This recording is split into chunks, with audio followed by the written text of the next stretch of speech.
Ano yun, sir? Check ko po yung sa ano po, nag-chat kasi ako last week. Tapos, Sige, sir. Check natin. Anong issue nito, sir?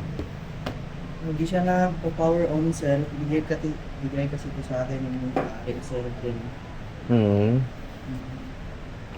Wala siyang ilaw, parang ganun. umiilaw po siya, sir. May ilaw pag nakasaksak. Kasi matagal na din kasi ito, sir. Umiilaw lang, pero yun, walang display. Wala po.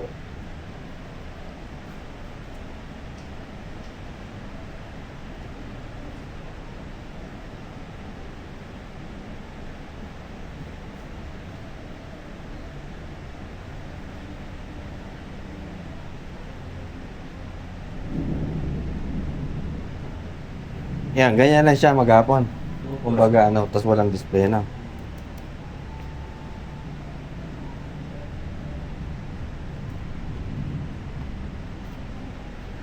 Napagawa mo na to sa iba?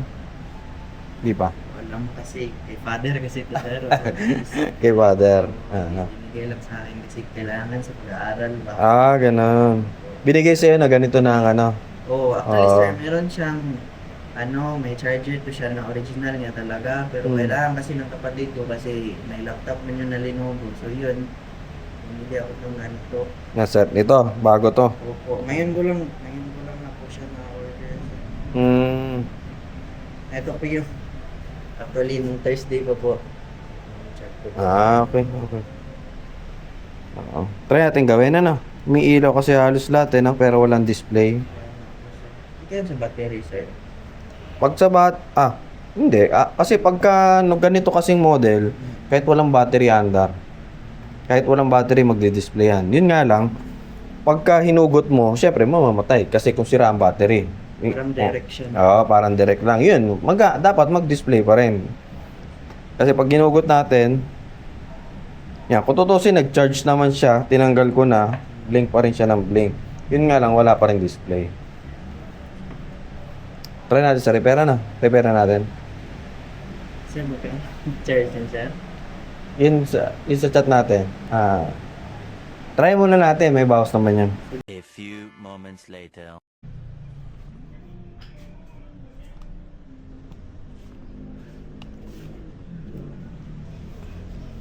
Ano siya?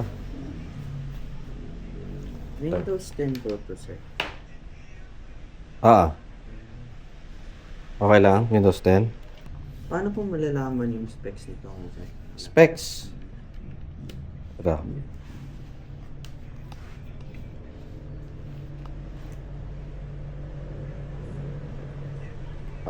Sa this PC, right properties. Nakita mo dyan, AMD Ryzen 3 4300 4GB RAM. Ayan yung specs niyan. 4 gig. May iba po, di ba, 12 or ano? Kung gusto mong dagdagan. Pag dadagdagan po, ano po yung ginagawa niyo? Bibili na? Bibilin ka ng RAM. DDR4. Ito, pwede itong upgrade kasi meron kang isang slot na available. So, yung 4, pwede mong dagdagan ng 8, maging yan, 12. Yun yung or 16, maging 20. Yun lang. 4 or 8 or 8 or 16. Pinakamalaki na yung 16 mataas na yun. Depende mo naman sa kung gagamitin Pero ano po yung mga magkano po yung Yan, pagka yung RAM 2 gig ang 8 gig.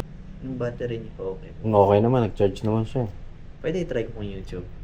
Sige. Yeah, connect ko na siya online kung tutusin. Pwede mo i-try. Ang talagang issue ng laptop mo, kaya ayaw Opo. no display siya kasi yung BIOS na-corrupt. So, nung na-corrupt siya, ang solve lang natin din is reflash yung BIOS. Nung na-reflash natin yung BIOS, nag-on na siya kaso blue screen. Nung nag-blue screen, kaya tinanong kita kung may importanteng files kasi ang masasolve lang doon is reformat. So, ni-reformat ko na, diretso reformat para makita mo lang na umaandar. So, yan. Kaya ganyan yan, okay na. Machi-check po ba yung battery health nito, sir? Walang battery to sir Ang pwede mo lang gawin, hindi siya katulad ng MacBook na merong Pero may battery diagnostic. Oh, ayun. sa loob. Meron battery, ayun o, pwede na. Makikita mo naman, ayun. Charge. Ayun o, 40% na yung battery mo. So, makikita mo lang kung pangit yan. Pagka tinanggal mo yan, tapos ginamit mo isang beses. Ngayon, ikaw makapagsabi, ba't ang bilis malobat? Pag mabilis malobat na, sira na yan. Battery. Pero kung tumagal ng 3 oras, 4 na oras, Okay. goods yun. Yeah, kung mag-install ka ng marami ulang games, ang pangalawa mong i-upgrade is papalaki mo yung storage mo. 120 lang kasi. Po sir no. Ito, kahit sabi mo mag-discount. Yun sir, kasi nag-aaral kasi sir. Sige, sige. Thank you.